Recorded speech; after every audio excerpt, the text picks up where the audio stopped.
Let's dive into a truly daunting topic, opening your paycheck and seeing a significant portion missing.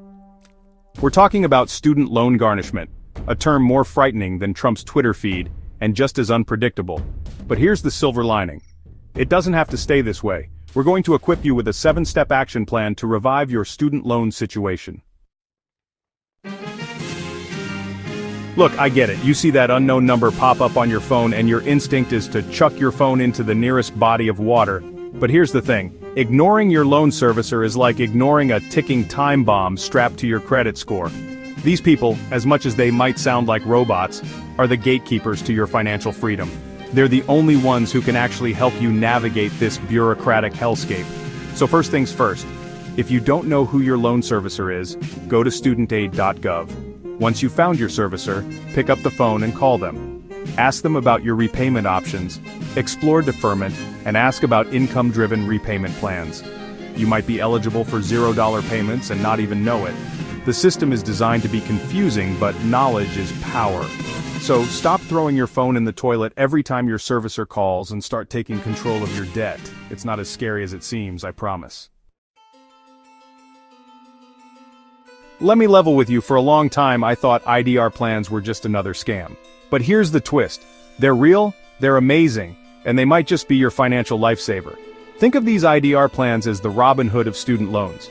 They take a small portion from your paycheck, but not so much that you're stuck eating ramen for every meal. If your income is low, or even non-existent, your monthly payment could be $0. Yes, zero. Now you might be thinking, John, this sounds too good to be true. What's the catch? You just need to prove your income. Submit your pay stubs, tax returns, or even a signed affidavit from your cat confirming you're broke. Whatever works. Once you're in, make sure to recertify every year. This one step can stop that runaway train of default in its tracks. And that, my friends, is a reason to celebrate. Imagine you've hit a rough patch. Maybe you lost your job, got buried under medical bills, or decided to return to school. Whatever the reason, you need a break from these relentless loan payments. That's where deferment and forbearance come in, acting like a financial pause button for your life. Deferment is the golden ticket of student loan breaks. If you qualify, deferment not only pauses your monthly payments but also stops interest from accruing on subsidized loans.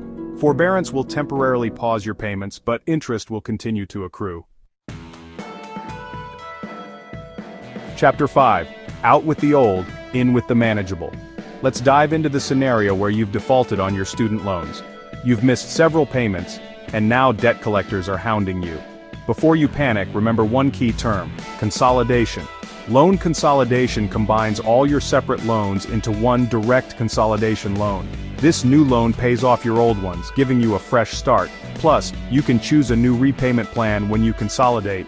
But you must consolidate before garnishment starts. So if you're thinking about consolidation, act now. Alright everyone, take a deep breath. Let's discuss what to do if your wages are already being garnished. Even if your paycheck is under siege, there's still a way out. Enter Loan Rehabilitation, the hero of student loan solutions. Reach out to your loan servicer and ask to rehabilitate your loan. They'll set you up with a Plan 9 affordable, on-time payments over 10 months. Complete the rehab program and the garnishment stops, plus your default status is removed. Imagine this. You're casually checking your mail, sifting through bills and pizza coupons when suddenly, BAM! You're hit with a final notice of wage garnishment. But before you start planning your escape to a deserted island, take a deep breath and remember this. You have rights. You have 30 days to contest that garnishment notice. Hidden within the legal jargon of that daunting document is a beacon of hope, the right to request a hearing. This hearing is your opportunity to present your case before a judge. Maybe you're experiencing severe financial hardship, or there's an error with your loan balance. So how do you request a hearing? It's easier than you think. You file a request for hearing within 30 days of receiving that alarming notice. Gather all your financial documentation. Once you've filed, the garnishment process is paused while your case is reviewed. Look, I know we've covered a lot of ground here, and frankly, navigating the student loan system can feel like trying to solve a Rubik's Cube blindfolded. But here's the thing, you don't have to go through this alone. There are people out there who actually understand this stuff and want to help. Think of them as financial superheroes. These financial wizards can walk you through every step of the process. And the best part? Their services are completely free. So, where do you find these magical beings? Start by checking out the Institute of Student Loan Advisors, or TISLA for short. Remember, asking for help isn't a sign of weakness, it's a sign of strength. Let's review the 7 steps to conquer your student loan debt. 1. Call your servicer. 2. Apply for IDR. 3. Request deferment or forbearance. 4. Consolidate before default hits. 5. Rehabilitate if already in default. 6.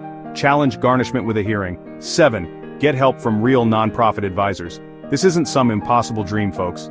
People are taking control of their student loans, stopping wage garnishment in its tracks, and building a brighter future. And so can you. Knowledge is power, and knowing your options is the first step to financial freedom.